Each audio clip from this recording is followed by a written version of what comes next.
Okay, Mrs. Griffin, well, from the test that we've done today, I have found that you do have a moderate hearing loss.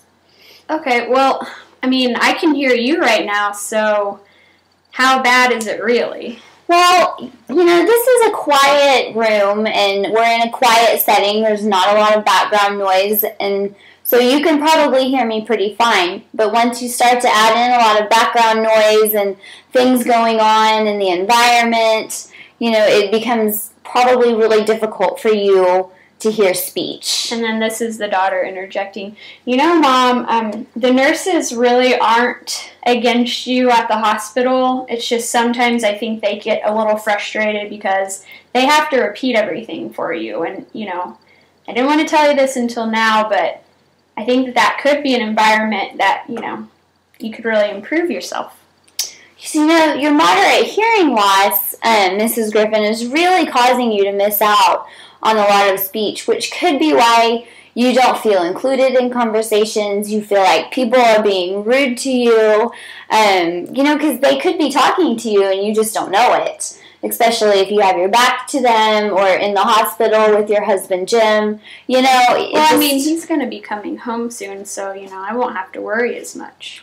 Well, and the thing is here, too, you want to be making sure that you're going to be hearing the doctors and hearing the nurses and listening to what they have to tell you so you can provide the best care for Jim once you get home. Oh. That's really important, and I feel like you would feel more included in conversations, with Betty or with your doctors or with your daughter Sarah, and, especially with Sarah having a kid really soon, you'll probably be missing out on a lot of speech from your grandchild someday.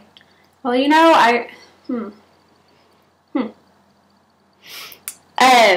Well, let me ask you this. On a scale of 1 to 10, how important do you think it is to improve your hearing loss?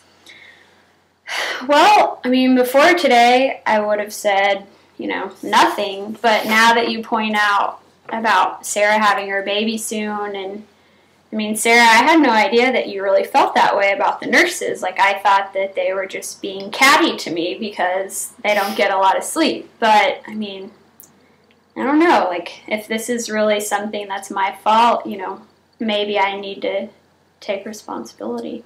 Well, and I feel that, getting hearing aids could really benefit you in a lot of listening situations that you probably just don't realize that you would benefit a lot from.